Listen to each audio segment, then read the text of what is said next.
Hey everyone, it's Friday, September 4th, 2020. Welcome to episode 27 of the Ginger and the Beard podcast. I'm AJ, aka The Ginger. And I'm Reese, aka The Beard.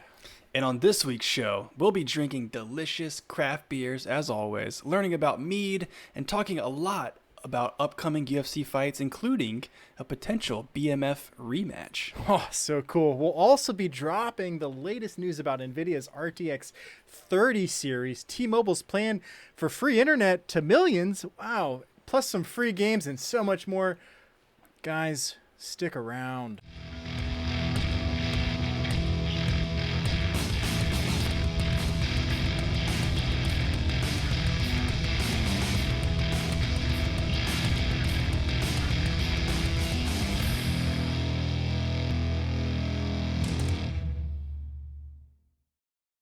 All right. Let's get started, man. How was your week? Oh man, it was a long week. I feel like I say that every week. Maybe I should evaluate something so every week doesn't feel so long.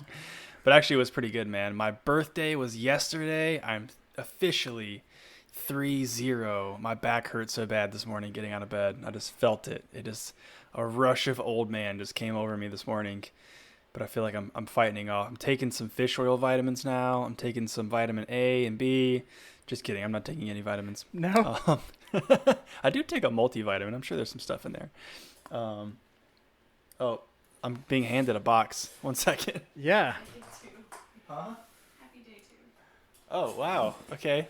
Just Whoa, breaking news. What do you got I don't there? know what this is. Huh. Oh my goodness. What is this? Are you in on this? Were you in on this? Sir, that's my gift to you. What? No way. Each batch makes a gallon. What do we got here? Hold on. I'm trying to unbox this without breaking something or unplugging my headphones.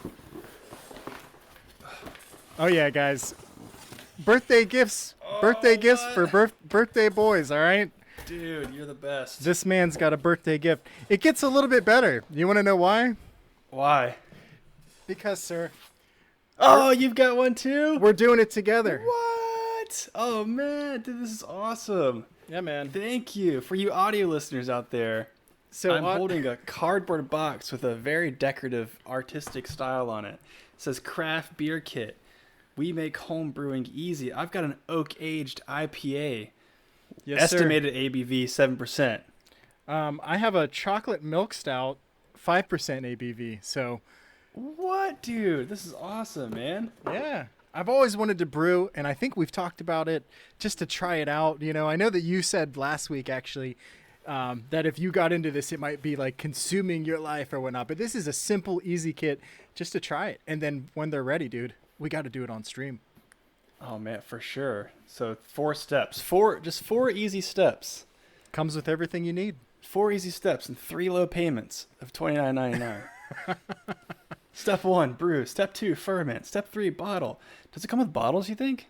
I guess it would, right? I believe it does come with bottles. Yeah, it comes with Step 4, enjoy. comes with everything you actually no, it doesn't come with bottles. It No comes bottles. with the 1 gallon carbon. Yeah, you see it. It's all right there. Yep. Carbon fermenter. Sorry, comes with an airlock, a funnel, a tubing clamp, a rubber stopper, a transfer tubing, a thermometer, and a racking cake. Is that what that says? Oh, cane. Plus racking cane. plus the grains and malt extract, hops, and yeast. So yeah, I guess it just doesn't come with Yeast? bottles, but like, You have to order some bottles. I think it's I'm like, sure we can find some bottles. yeah. I mean, I don't think you can get plastic bottles on Amazon. I think for like really cheap. So, yeah, Dude, man. This is legit. Thank you, man. This is awesome. Happy birthday, dude. What a good surprise. I Hold can't it wait up. to do this. Hold it up for the gram. Graham life. Am I in it? Gotta get that gram action. Wait, I'm not in it. Yes. I need to go this way. Which way I'm going? Yeah. Dude, For this the- is awesome. For the gram. Oh man, see, I feel like you've just sent me. I'm already feeling myself spiraling into a deep addiction to home brewing. No. Just a hobby. Oh, sorry for That's exciting. sorry for interrupting you. How was your week? That's hilarious, man. Well, it's just that much better now. But yeah, dude, thanks again for that. But I had an awesome birthday. I took the entire day off yesterday, so the kids were at school. Shayna was at work. I just was like, you know what? I'm going to take an entire day and just sit here and play video games. Awesome. And without a care in the world. And that's exactly what I did. It was a good day. And then was surprised with something else. Yesterday, our friends Darcy and Zach took us out on the boat and around the inlet here in Virginia Beach, and we went fishing for a little bit. So thank you to my wife, Shayna, for orchestrating that, and for Darcy and Zach taking us out. Really appreciate that. We had a great time. The kids were out there with us. Beautiful, beautiful evening. And now I'm excited to go brew some beer. Nice, dude. Nice. Is Zach's the guy that I met, right? When we came down? Met Zach, the crazy bourbon collector guy. Oh, so cool. Yeah, man. And he actually just bought a boat of his own, so I'm sure we'll probably be out there again in the near future. Dude, that's awesome. So, yeah, man. All right, well, that was my week. The birthday was the highlight, obviously. No real negatives, no downsides. Try to keep the positivity here at the Ginger and the Beer. So how was your week, man? It was good, dude. It was great. It went by pretty quick. First week of the month. I can't complain. Honestly, it was a blur, just like you said. Played some video games. I played New World basically all week long. New World, which is the Amazon game. I played that a bunch, and it was pretty fun. And yeah, I didn't really do a whole lot else this weekend. My wife's out of town, so I am just going to be playing video games like all day, Friday, Saturday, Sunday, Monday, because it's Labor Day. So yeah, dude, it's going to be great. Got a marathon ahead of you. Yeah. Just don't forget to eat. I'm going to have to text you once in a while and say, dude, eat a sandwich. I did cook earlier tonight. So what do you mean a sandwich? You mean beer, right? Yeah, eat a sandwich, but most importantly, drink some. You got to hydrate. You got to stay hydrated. You got to drink lots of beer. Beer in the shower. Why not? Oh, man. That bachelor life. Yes, sir. Well, that's how my week went. Before we go ahead and jump into the What Are You Drinking section, guys, I want to remind everybody listening to follow us here on follow our show here on Twitch, like and subscribe on YouTube. Also subscribe on your favorite podcast player. A special shout out to Spotify too, guys. Check us out on Spotify. We're on there. We're trying to grow. We have a Patreon now. Link that in the description below. If you really want to help us grow, though, share this episode with a friend. As always, guys, we appreciate you. We love what we're doing here. We love your support. We're glad you're here with us. Thank you so much. Yes, thank you so much. All right, guys, we're going to go ahead and transition now into What You Drinking.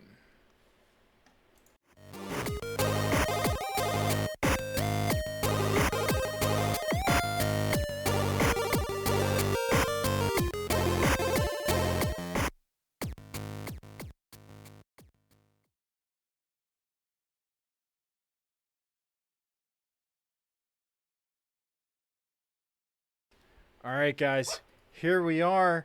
What you drinking, sir?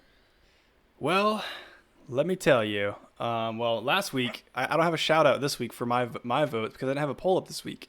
Because last week I had a poll up between two different beers, and I had a surprise early release beer that we had access to, so that's what made it on the show last week. But I'm bringing back the beer that won the vote 2 weeks ago. It is the Eagle Air Guitar from Alewerks Brewing in Williamsburg, Virginia.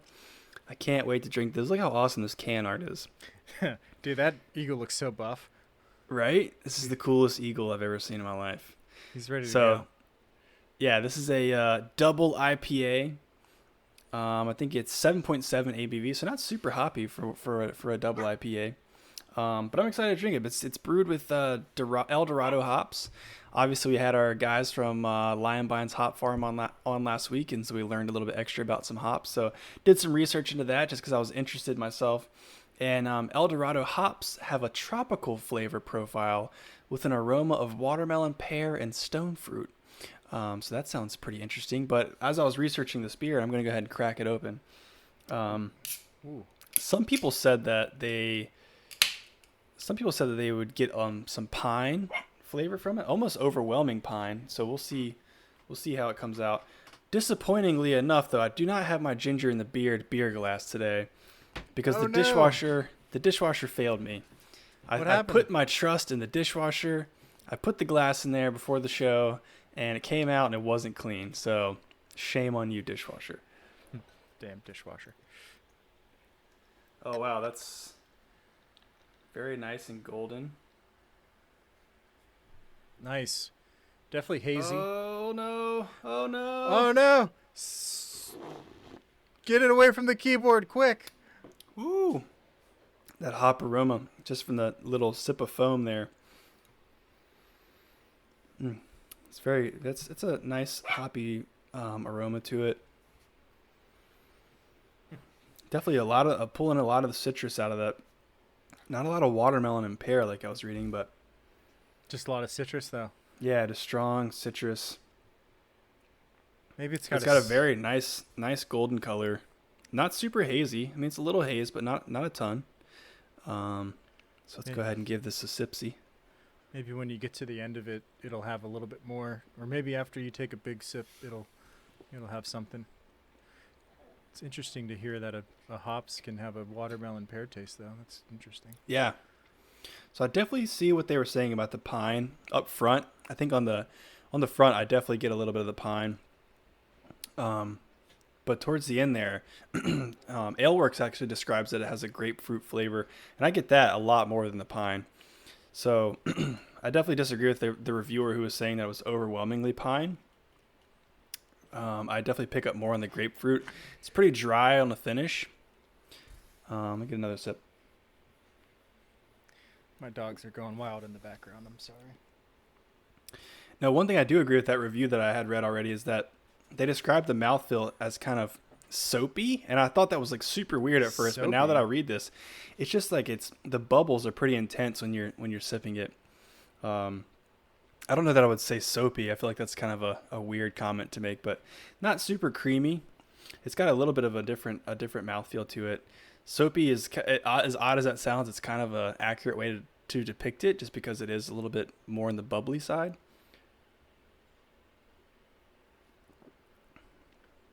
But overall, I mean, it's really solid. It's very, very bitter. It didn't have an IBU rating, so I can't say for sure what the IBUs are, but I'd say it's probably somewhere in like the 60 or 70 mark because it's quite bitter. But I feel like a rock and roll eagle drinking this, so. Ah, nice. Makes me feel very patriotic. That's what's But yeah, up. shout out to Alewerks. I love Alewerks beers, especially some of their seasonal beers around this time of year. So I was excited to check that one out, and I would definitely recommend it. I mean, it's worth a shot. I didn't realize they were in Williamsburg, man. I really like Alewerks, and they're so Yeah, close. I'd love to go check them out. That's not so far from me. That's like an hour and a half, I think. Right. I think it's, that's like a little bit south of you? Or is that north of you? Mainly It's just south. west. Basically straight up west. Oh, really? Okay. Yep.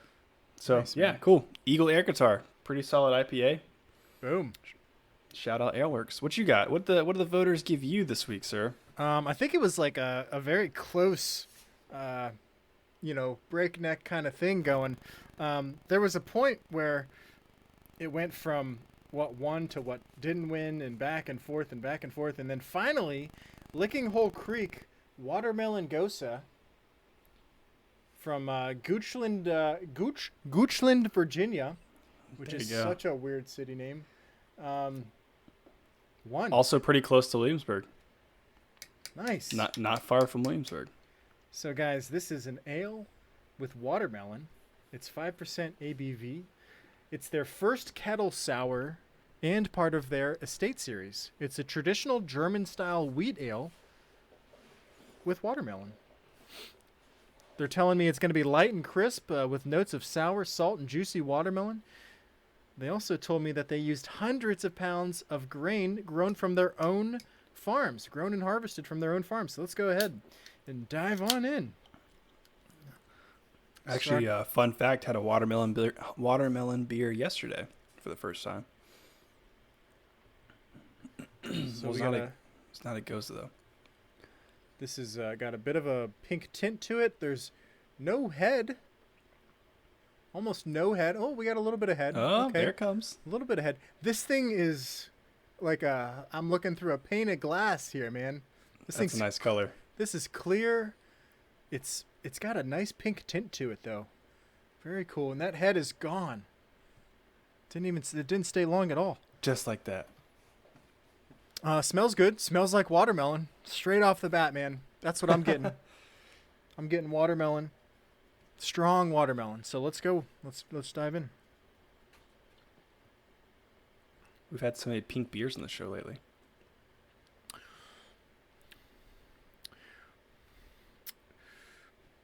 Very lightly sour, not sour. This is a beginner sour right here for sure.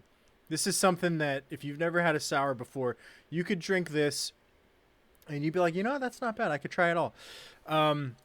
My mouth feels like I just kind of it's kind of weird because I didn't get like stung with salt up front, but my mouth feels like I just like ate like some pretzels or something for some reason, which is weird.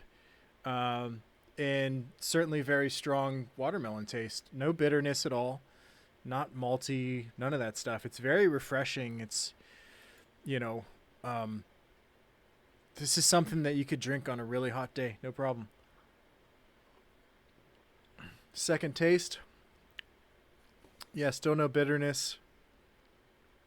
A little bit of bitterness on the back end. It says that it's 0 IBUs, but, the aftertaste has a little bit of bitterness on it. So, kind of, it almost reminds me of drinking like, how like when you drink like a seltzer water, like it like does like bubbles up in your mouth. It's kind of reminds me a little bit of like a seltzer water or like a, almost like a mead, like a carbonated mead, like that kind of feel. I don't know if you've had something like that before, but yeah, man, that's not bad. Not bad. I could drink a lot of these. Nice. Is it salty? Yeah, like it's weird because it's not like salty up front. Like you don't get hit with like normally when you drink a gose, like you could tell, oh, this has salt in it. This one's like it like makes my mouth feel like it has salt in it, but I can't like taste the salt. Does that make sense?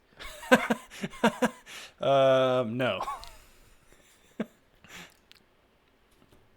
Yeah, it's like it's weird. It's weird. I was asking that because like I've actually heard Shayna's parents actually put salt on their watermelon. Like they slice their watermelon, put salt on it, and eat it. And I'm just like, that's just blasphemous. You can't put salt on a delicious, juicy, sweet watermelon. Sweet and salty, man. That's where it started, I guess. Watermelon. Sweet and salty, also my nickname in high school. Have you ever put salt on your tomatoes? Like, have you ever picked like a raw tomato and just like sliced it up and then just salted it and ate it like that?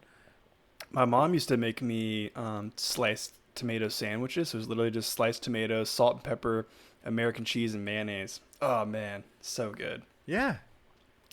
We used to. I'm like one of the few people I feel like that prefers a store-bought, packed full of hormones tomato. I like a nice, firm, crispy tomato. Homegrown tomatoes are great in practice, or in theory, but in practice they're like smushy and way too juicy, and they make your bread soggy.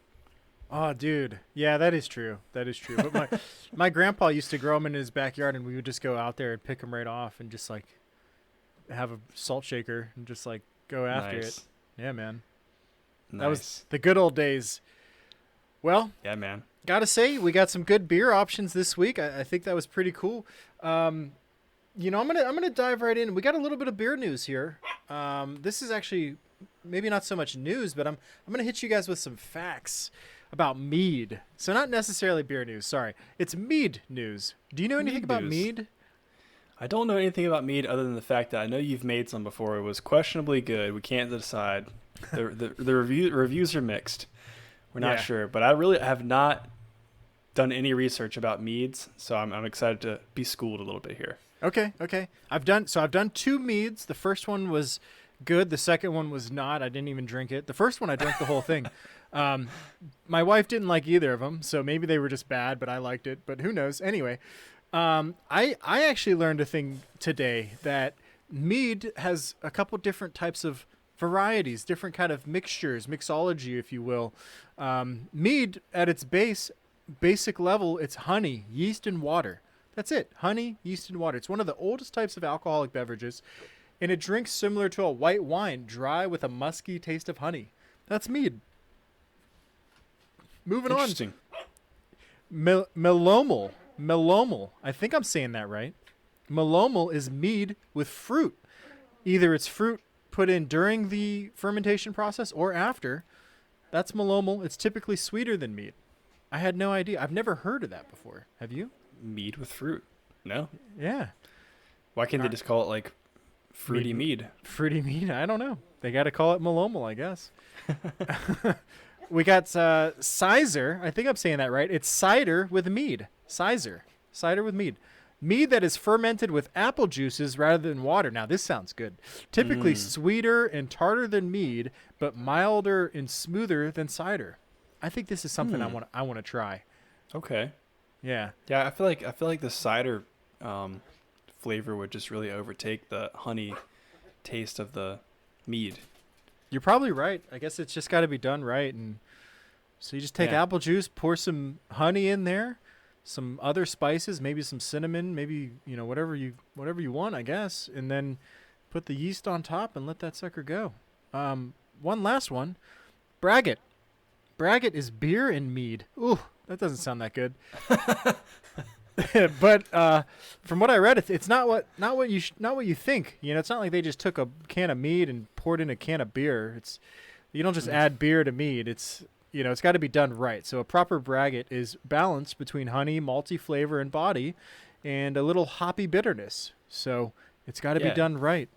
That doesn't sound too off-putting to me. I've definitely had some beers with honey before, so I could definitely see that. But what I don't know is like if you're saying it's a dry, musky taste, the dryness, which I guess, I mean, like I said, these IPAs are definitely, some of them have a drier finish. So, I mean, it sounds interesting. Okay. I actually got all into that because I saw this recipe for a peach Malomel, which I can share the link with you guys. I'm going to share a picture with you right now. This is a 5-gallon barrel of mead. You can see it clearly. Mead's in the bottom, and then they got apples, pears, and yeast in the top. And I have the recipe for it. I wouldn't mind doing it someday. I don't think it's it's very low cost. It doesn't really take a lot to make a mead. It just takes 3 weeks basically. This one may take longer, but I'll share if anybody is interested in drinking a peach mead, right? Peach and honey mead.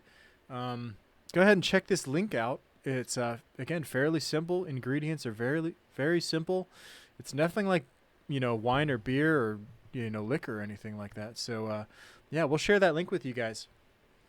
Yeah, so I'm a complete noob here. So, but is the key to a mead the fact that you don't have to go through the whole boil and mash process? You just straight up pour everything into the jug and let it ferment? Yeah, that's it, man. It's basically just it's literally honey, yeast, and water.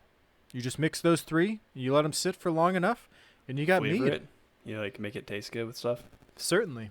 I mean, you technically don't have to. I mean, but yeah, you probably don't want it to taste just like honey and water, basically honey, alcohol, and water, What are you drinking, honey? Honey flavored alcohol water. Yeah. This is how did you just go on a 5-mile run? You need to hydrate. I got some water for you. Honey alcohol water. Stop by. Yeah. That's awesome. Man. Well, thanks for schooling us on that, man. I'm interested. Maybe one day we'll try to brew some brew. Do you call it brewing? Or just making some mead? I don't know, making some mead. But not until I try this craft beer brewing kit first. Hopefully this craft beer kit is better than my mead. I can't wait to taste AJ's IPA. Yeah, man. The Ginger and the Beard IPA. We're going to come up with some creative names. We're starting our new brewery, Ginger and the Beard Brewing. Yeah, exactly. All right, man. I don't know about you, but I'm ready to talk about some UFC. Let's do it. Be right back, guys.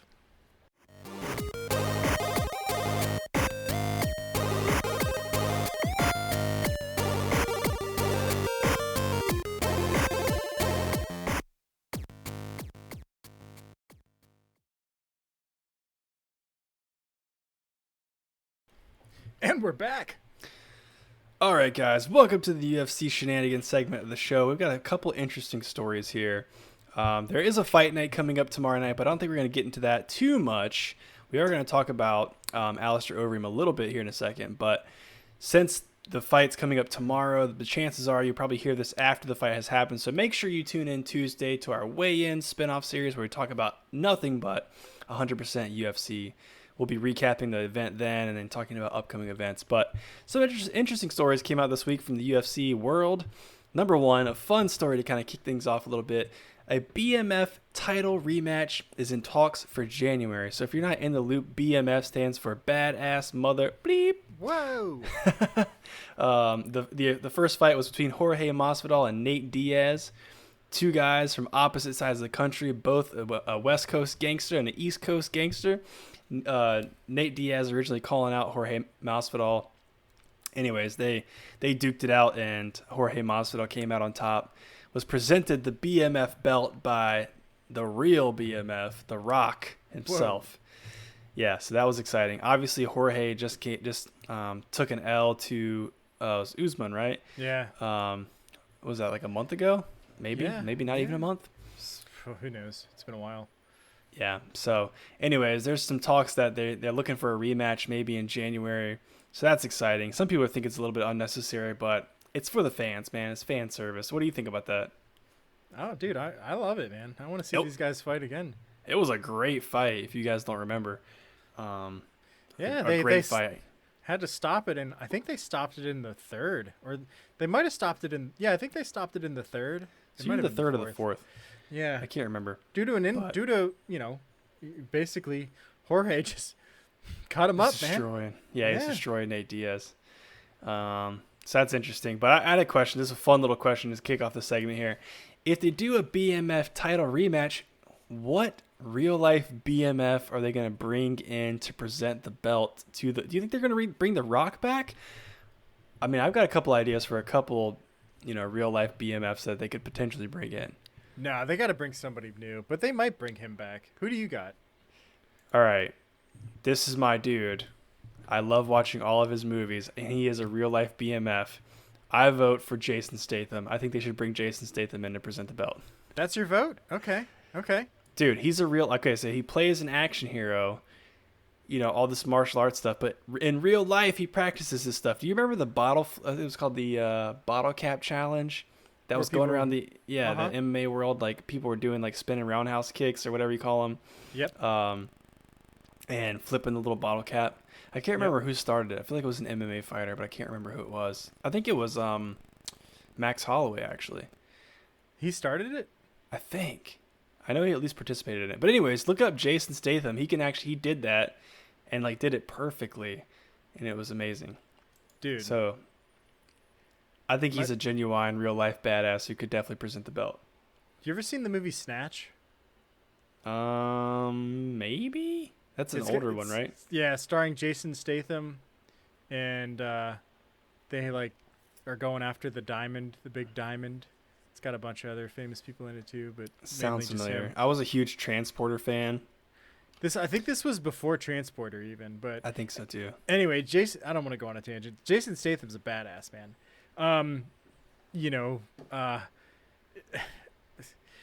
trying to think of who else it could be. I mean, I see Keanu Reeves is listed here, and I mean, he is a badass. I just don't see him doing something like this because I don't see him really beating people up or whatnot. But he's a badass in the fact that he knows jiu-jitsu and all these crazy things. It's yeah, I don't know why I'm saying Elon Musk, but I feel like it would just be it would just be really weird. He's a brilliant guy. I don't know if you consider him a badass. What am I thinking, bro? Chuck Norris for sure. Are you kidding me? Oh yeah, Chuck Norris. I had a similar one. Clint Eastwood. I think Clint Eastwood is the all-time badass. Yeah. I mean, that dude's how old now? Pushing. He was in his 90s maybe, and he's still. I would not even cross him the wrong way. Well, you talking to me, punk?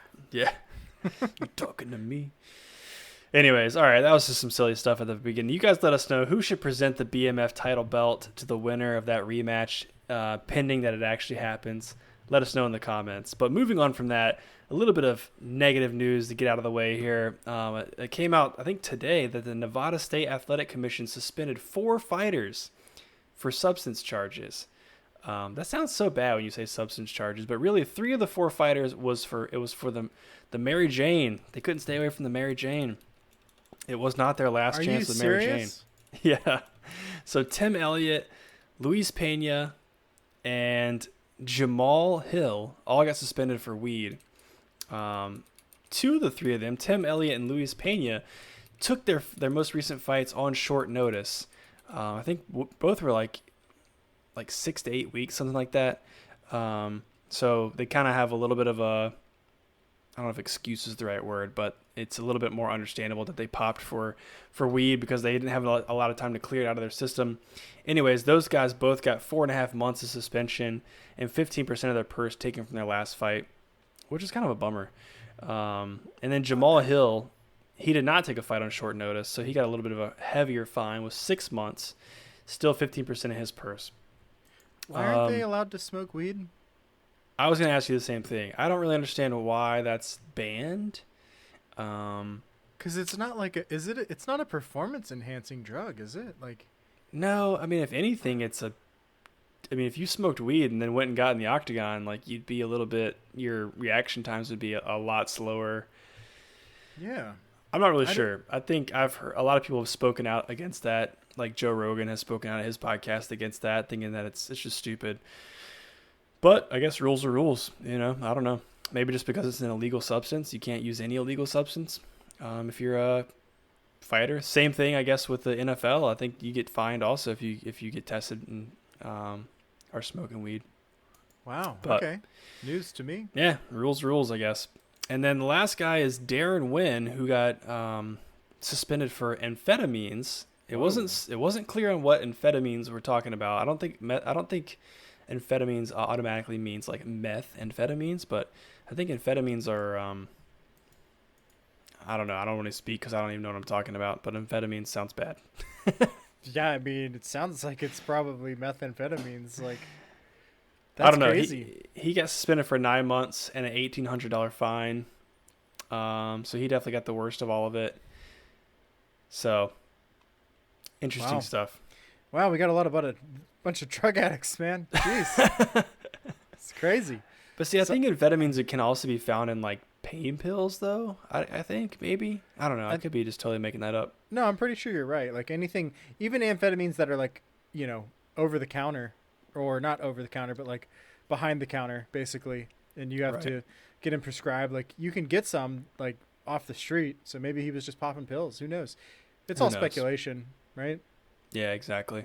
I don't want to spend too much time on that. It's all negative kind of news. I like Luis Pena. That's violent Bob Ross. Yeah, dude. I mean, come on, Dana. Smoking weed shouldn't be against regulation in the UFC. As long as they're not going out there stoned out of their mind. Like, come on. That's just silly. I mean, dude, there's probably tons of football players that smoke. There's probably tons of basketball players. There's probably tons of MMA fighters that we know a bunch of them smoke. Like, they come out and say, yeah, I smoke weed all the time. Right, but, exactly. So, yep. Yeah, man. Anyway, I'm going to move on, which is not a good segue, but more UFC stuff. Anyway, all right. Well, Overeem is fighting this weekend. That is true. But beyond that, he actually came out and said that in regards to John Jones moving to heavyweight, that he would feel honored to welcome John Jones to the heavyweight division. So, I'm just going to go ahead and quote him here. He says, "I think it's a great addition to the heavyweight division. I'm actually excited. Fresh blood. I've trained with him. He's very capable. He's tough. He's good. So I'm excited about that development." So, I got another quote from him, but before I go on to that, real quick, what do you think about him and John Jones? I mean, if this was like Alistair like 5 or 6 years ago, I'd be like, oh man, John's gonna get dominated. But I don't know. We've seen Alistair. He's got his up and downs. He's obviously still a one-punch knockout kind of guy, which John I don't think really is at this point. But honestly, I think John would be able to evade Alistair and kind of pick him apart and kind of make Alistair play John's game, I feel like. But I think it's cool. I think it's cool that people are welcoming John into the heavyweight division. and not being negative about it. If I was Alistair or anybody in the top five, even though I don't think Alistair's top five right now, um, I mean I could definitely see people getting a little bit pissed off because they know they're getting bumped down the roster if John Jones comes into the heavyweight division. So it's cool to see people be positive about it. As far as a matchup between the two, I don't think that one's ever gonna happen. Right.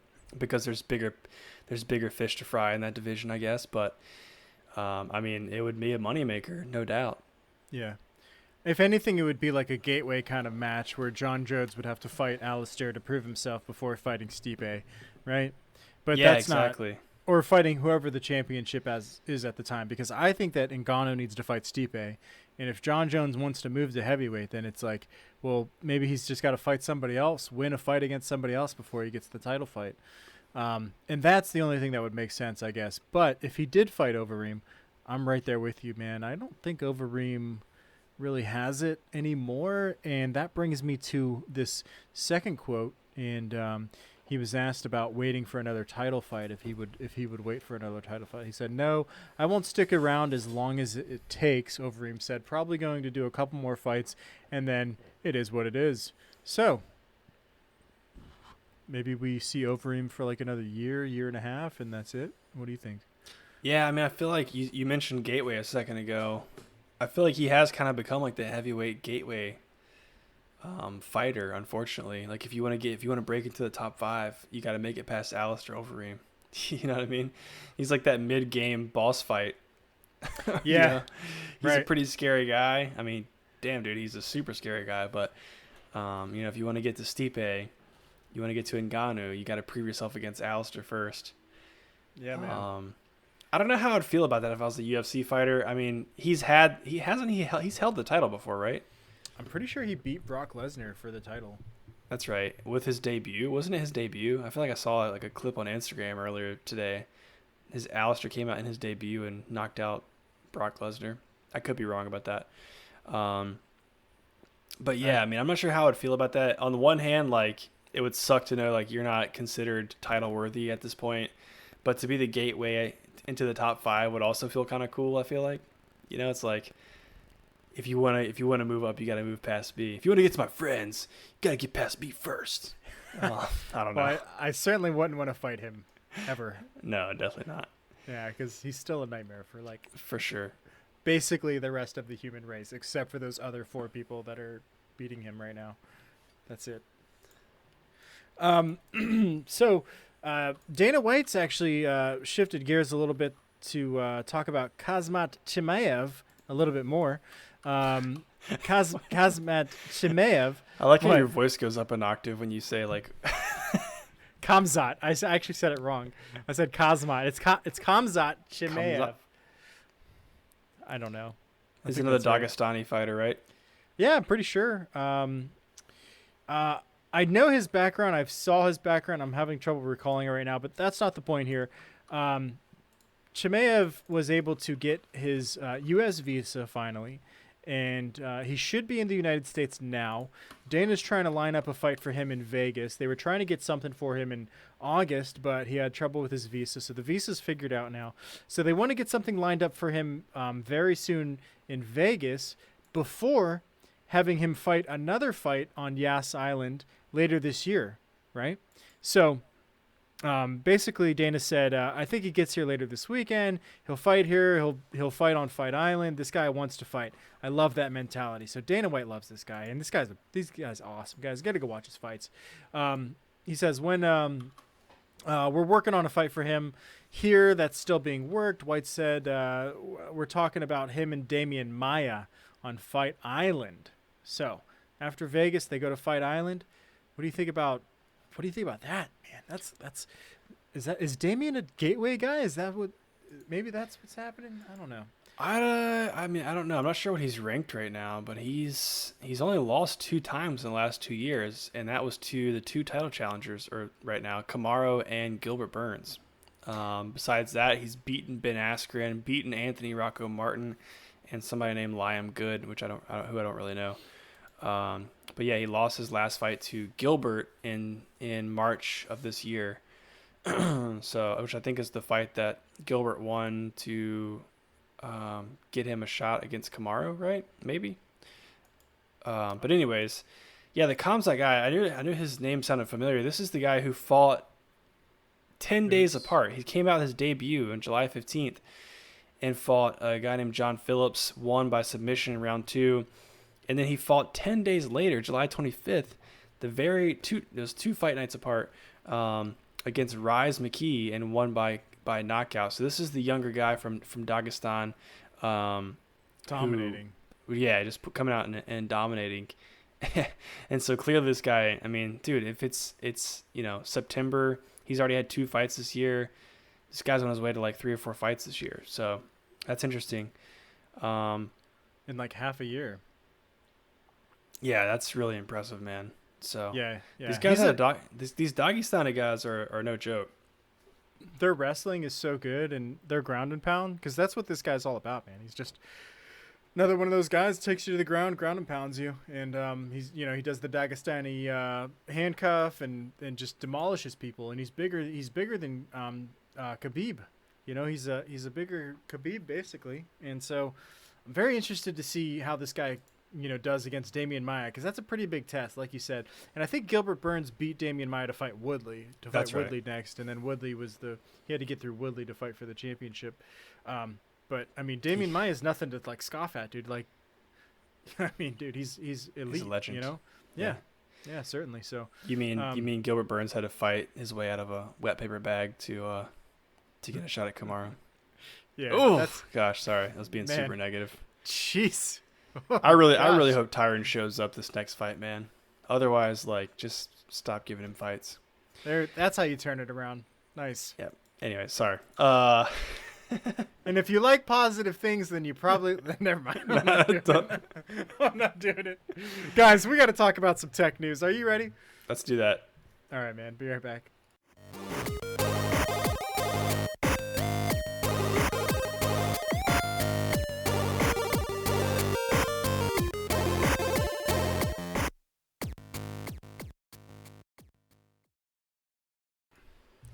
And we're back. Welcome to the tech news segment. Dude, there is so much tech happening, hardware announcements, really geeky, nerdy stuff for you guys out there that are into that kind of thing.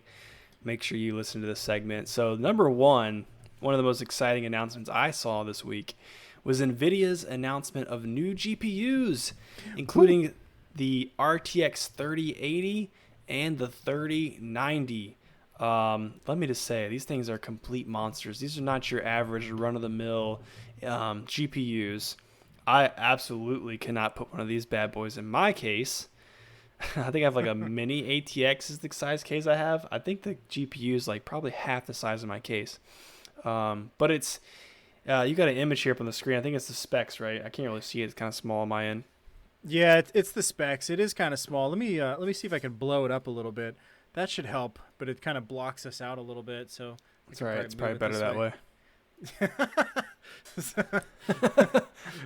Throwing shade at myself.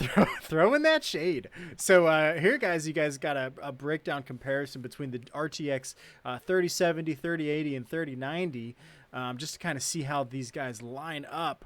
I mean, look at the CUDA cores. You go from the 3070 to the 3090, it almost doubles your CUDA cores. Boost clocks about the same across the board. The memory capacity on a 3090, guys, 24 gigabytes of GDDR6X, right? That's insane. That's more RAM. That's more video RAM than my actual computer has regular RAM. Yeah, same here. Same here. The 3070's got 8 gigabytes. The 3080's got 10. But man, that memory on the 3090, that's crazy. Moving on, the bandwidth, 396 gigabytes per second. This is fantastic. Memory speed, this is insane. 19.5 gigabytes per second. I'm loving it, man. I'm loving it. But you better have a big old battery pack in your system. 750 watts minimum to get this sucker running. I got 550 in mine. Wait, 750 for the? Is that for the 3090? For the 30, yeah, both the 3080 and the 3090, you got to have a big old battery pack. Yeah, man, that's tough. That's tough. You better have a big old box. This sucker's running for 1,500, guys. The 3090. 3070's running at 500. 3080's running at 700. I'm kind of looking at the 3070, being like, "Hey, babe, can I get like a 3-year Christmas gift? You know, what's up?" Oh man, that's awesome. Yeah, so that's huge, man. And I think I also read that it occupies 3 slots. I think that's PCIe slots, right? Yeah. It occupies 3 slots? What? That's what I read. Yeah. So what's the point of all this, you ask? Well, the 3090 actually promises that you can run your games at 8K and 60 FPS. 60 FPS at 8K. Can you imagine? I'm crazy. excited running 1080 at 60 FPS. So. Oh, man. And, I mean, it's got ray tracing, clearly. So we're running 8K ray tracing at 60 frames per second. My eyes will do things that we shouldn't talk about on stream. I can't wait to see other people buy this and play with this. Yeah, exactly. Not only do you have to buy a $1,500 GPU, but you're gonna have to buy a monitor to support 8K. That's probably gonna cost you like $4,000.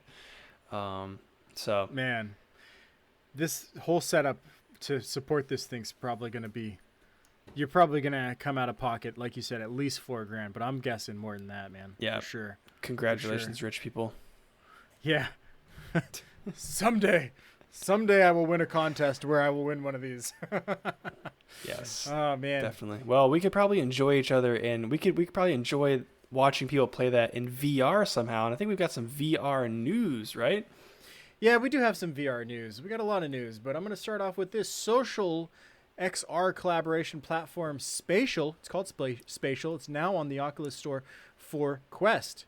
Public download, if you guys want to go check that out, includes cross-platform support for HoloLens, Magic Leap 1, and Real web browsers in themselves, and iOS and Android mobile devices. What's Spatial?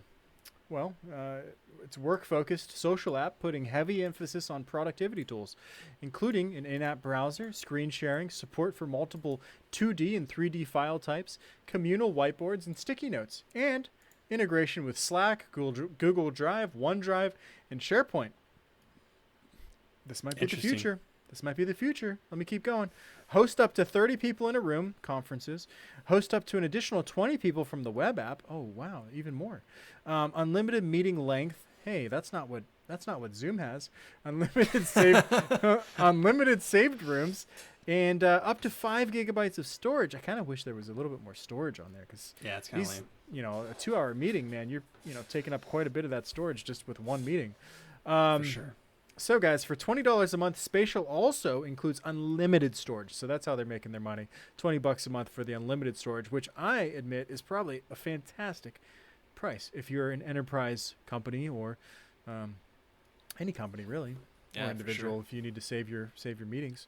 And a dedicated team administration panel on top of that. No word on whether or not this is going to be available on PC VR. For any PC VR users, it's basically just for Quest. So if you got a Quest, you could basically have a whole company with Quests. Interesting. They're all sitting in a virtual room together talking. Yeah, man. If my company wants to send me an Oculus Quest, and I'll sit in these meetings in VR, as long as I can use my Quest for other reasons. Yeah. Like, Vader Immortal just on the side while the meeting's going on. Yeah, they're like, AJ, are you paying attention? What? Sorry, yes, reports? Yep, reports, got it. I'm sorry, can you repeat that? You reports, cut out. emails. Yeah, sorry, my internet was bad. Yeah, so this is really, really cool stuff. I'm pretty excited about it. Sorry, my dog. Can you hear my dogs barking right now? I can. That's okay, though. We're a pet-friendly show. Yeah. I try to say shush.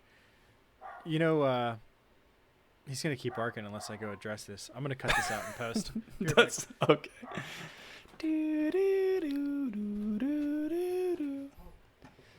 The beard is taking a break to go shush the dogs. Toasted Umbrella, if you're still in the chat, what is your biggest achievement in life? That's a crazy question, my friend. Yeah, that was a crazy question. I saw that too.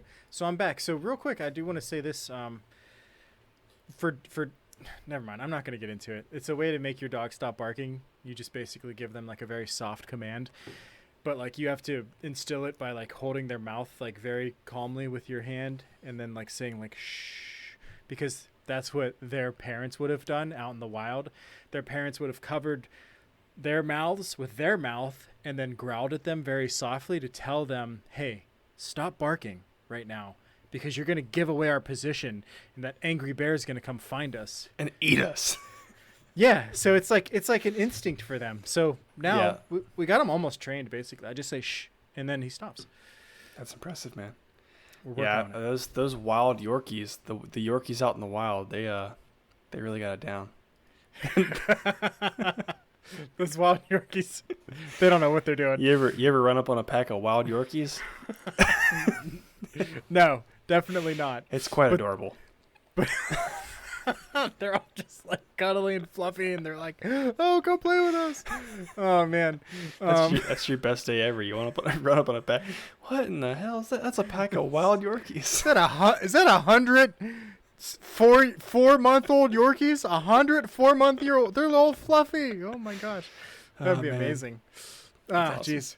Yeah. So guys, Spatial. Go check it out if you got an Oculus Quest. I dig it.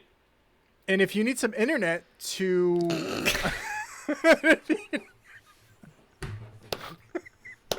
I'm going to do it anyway, dude. I'm going to do it anyway. If you need some internet for your Oculus Quest, well, guess what?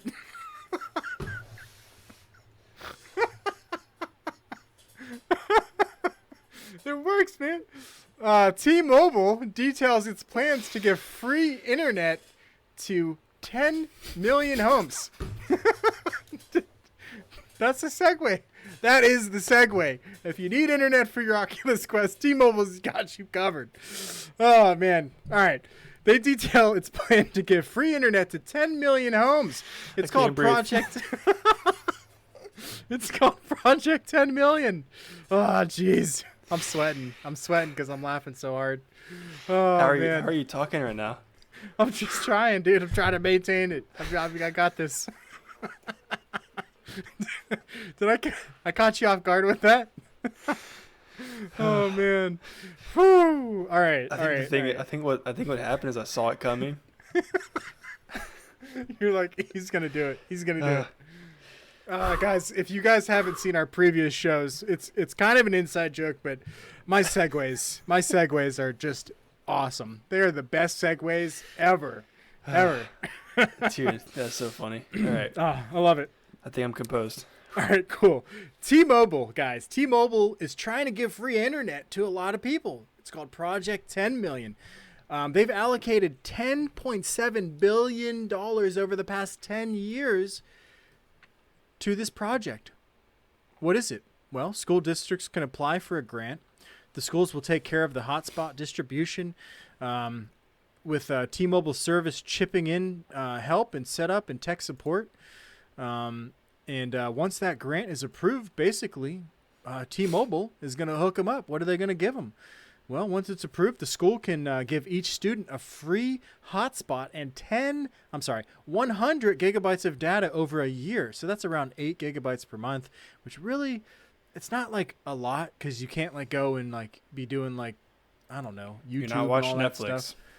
You can't even really be doing like Zoom meetings, I don't think, really. So it's kind of just basically just for doing your homework. Yeah. Which is great. Gives them, people that need internet the opportunity to better themselves. I think that, in theory, great idea. So, but school districts also have another option. I think this might be a better option. School districts can also take that grant money, around $500 per student, by the way, per year, and apply it to a discounted T-Mobile plan that offers 100 gigabytes of monthly data, for $12 a month. So the kids got to pay $12 a month out of their tuition package.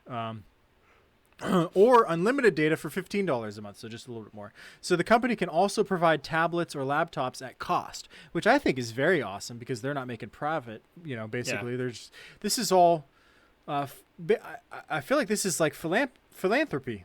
Basically, just helping people out. Yeah, no, that's awesome, man. I mean, I'm sure at the end of the day, it's T-Mobile trying to get into the education sector. Yep. Obviously, it's mind blowing to me. Like you see kids, you go to any Panera. I don't know why Panera is such a popular place, but before the coronavirus just shut everything down. Every time I go in Panera, man, there'd be like a table, of a family, and like the kid that couldn't be more than like 8 years old has like a Chromebook open and is like doing their homework. And I'm just like, man, when I was 8 years old, I had no idea what a screen was. you know. Right, right. So it's super cool. I mean, they get these kids started on these devices so young. iPads, Chromebooks, all this stuff, and that's how they do their homework. And now, thank goodness, man, they're all kind of accustomed to it because they're all doing virtual learning, which is insane to me. But yeah, I think this is great. I mean, good on T-Mobile. I think T-Mobile really is trying to. They're like the scrappy underdog, like they purchased Sprint. They bought Sprint out. Yep. They got rid of Sprint branding. I think a few weeks ago they announced that Sprint branding is going to go away eventually. And now they're making this play into the education sector, which I think is a great idea for them. I mean, they're distributing all these hotspots. I'm sure they'll be conveniently branded with T-Mobile, but it's cool. I mean, because there's definitely a lot of people out there who don't have the access to the internet. We've people who are quote unquote privileged have come accustomed to having internet access whenever you want, wherever you want. So this is cool for the kids, especially like inner city schools who don't have the means to pay for it on their own. So good on you guys. That's awesome.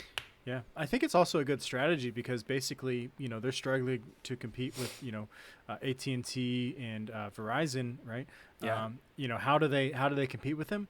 Freaking offer it for free so that you can get into everybody's home and get them to stop using. How do you get someone to stop using some other service? Well, you offer the same service for a lower price. Well, why don't you can just offer it for free and then you take all those customers and you just throw a wrench in the whole market. So that'd be great if they just did it for everybody. Yep, anyway, for sure. Anyway, I think that's pretty cool, and can't wait to hear more. I got one last little tidbit, guys. SpaceX. We love talking about Elon Musk and all the fun things that he's been up to. So I got a short video for you, about 50 seconds. SpaceX. Let me go ahead and play it, actually. It's on the screen now. So what you see on screen is SpaceX rocket. It's doing a 150-meter test flight. This is the second one that it's done. And the plan is for its Starship to eventually be capable of multiple flights in a day, possibly launching from spaceports at sea. But they're not quite there yet. But this is where they are, basically. This is so crazy. This is a giant...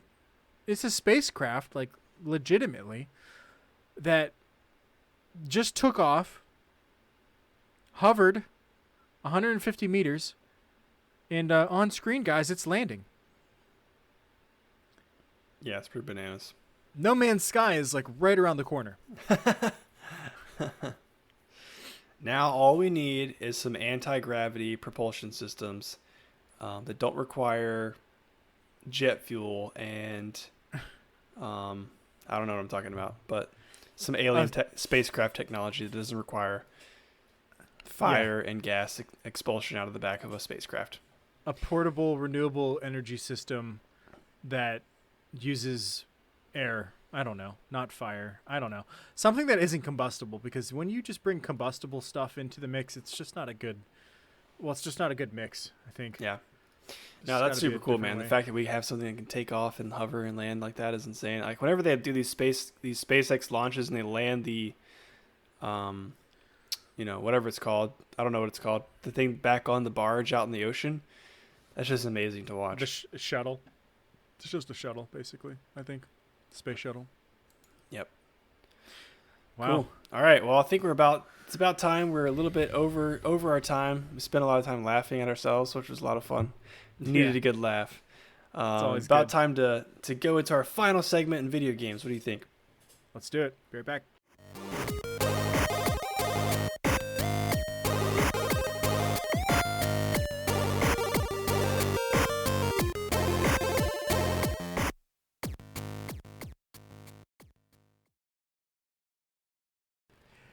Hey, we're back talking about gaming. Guys, every week we got a little bit of news about some free games. This one's a little bit lackluster, guys. Epic Games every week. Make sure you go check them out. They give you a free game. This week we got Into the Breach. It's a $15 game. There's been weeks in the past where we've gotten like up to $100 worth of games. Usually it's like more than 30. Yeah. 60. This one's only 15, but this one's kind of a diamond in the rough, guys. It's a roguelite. Sorry. First off, do you know what a roguelite is? I have no idea. I've heard you say it a couple times, and I'm just like, okay, cool. All right, so I want to just define it here. So basically, what a roguelite is any type of a genre of video game that takes certain elements from roguelikes, such as procedurally generated game content, but typically they have more complex visuals and require less strategy to play. So I don't think that really broke it down for you, but have you ever heard of the game called Rogue? Nope. Old game, dude. Old, before Diablo, right? And that's why they always use this rogue-like, right? That's why they always call it rogue-like. Rogue was like an old school RPG game. I think it was like on Atari or something. I don't even remember. It was before I was born, but essentially it was famous because it had procedurally generated environments. So every time you would run through it, it would be completely different. So it had a ton of replayability. Okay.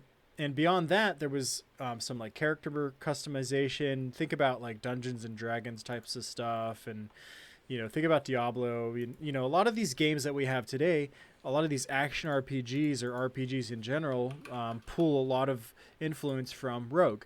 And so that's why you get roguelikes, and then roguelite is just like another take on that, where you're only taking smaller segments of the rogue type of aspect, usually the procedurally generated portion of it. So, guys, Into the Breach. It's a roguelite because they're procedurally generated maps. It's turn-based, and it's a strategy game. So a little bit more about that. Control powerful mechs from the future, defeat an alien threat. Each attempt to save the world presents a new randomly generated challenge. There it is. In this turn-based strategy game from the makers of FTL, which is Faster Than Light, which is another hugely successful indie game. I actually played this game yesterday. I played a couple rounds of it. It was cool. Fairly simple. You got a couple different characters that have different abilities, and you got to push these aliens away or kill them before they destroy your power generators and save all of your people. So very quick. I mean, it takes like 5 minutes, but yeah, there it is, guys. That's your free game. If you want to go try it out, get Epic Game Store and download it. Yes, go and get it. I'm really excited about this next topic we've got. So Tony Hawk's Pro Skater 1 and 2 is out now with classic tricks and some fresh faces. So this was announced like a month or so ago, maybe 2 months ago. Essentially it's a remaster of the old Tony Hawk's Pro Skater 1 and 2, as it sounds like, all combined into one game. It's fully remastered Tony Hawk's Pro Skater and Tony Hawk's Pro Skater 2. It's an epic collection rebuilt from the ground up in incredible HD. I can tell you guys, if you haven't seen the previews of this or some gameplay footage, definitely go check this out. I think we've talked about this before. Were you a Tony Hawk's Pro Skater player back in the day? Oh yeah, man. Those 15-minute grinds. Oh yeah. Yeah, dude.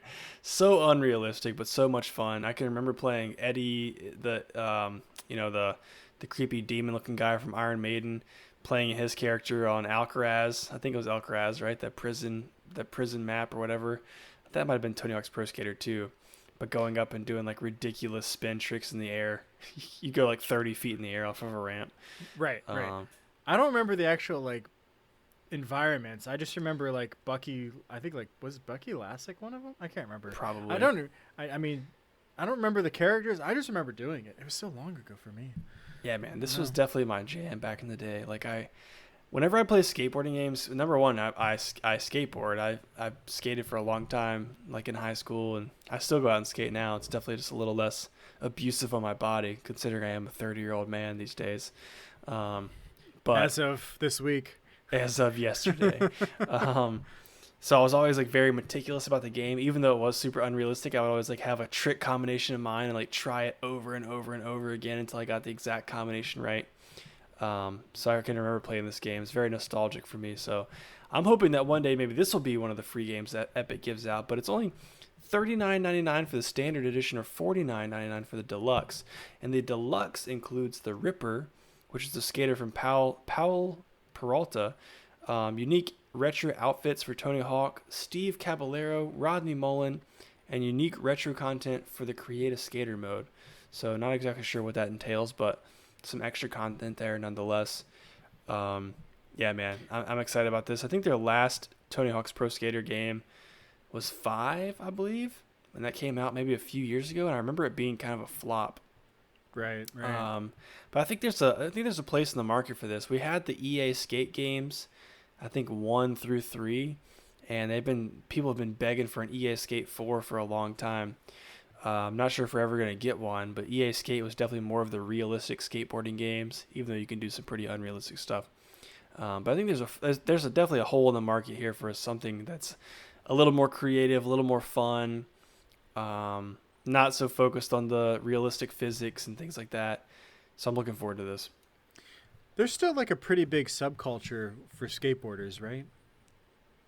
For like actual skating? Yeah. Oh yeah, dude, definitely. Because I don't like ever see people skateboarding, right? Like Yeah. I don't see it, so I don't know. Yeah, I mean, I think around here in Virginia Beach, you see it a lot more. Obviously, longboards and cruiser boards are a lot more prevalent here, just because of that's just the kind of the culture here. But I think honestly, I grew up skating. There was no skate parks. It was just skating on the street wherever you could find a cool spot. And now it seems like there's more support for skateboarders. I mean, even some of the rec centers around here where you pay per month to go to the gym, use the basketball courts, pools, whatever, they have skate parks too. So you pay your monthly fee, you get to go skate. So I think wow. you probably see less of them just because there's actually more support and more parks and things like that. But yeah, dude, it's definitely still there. Okay, nice. I used to have a skateboard. Was never really good at it, but I could ride that sucker. That's for sure. Yeah, I've got 2 actual complete decks, and I've got my cruiser board, which I ride pretty much every day. Right now my knee's a little busted up. My shins are sore from riding too much, so I'm trying to take a break. Nice. Too old for this, man. Getting too old.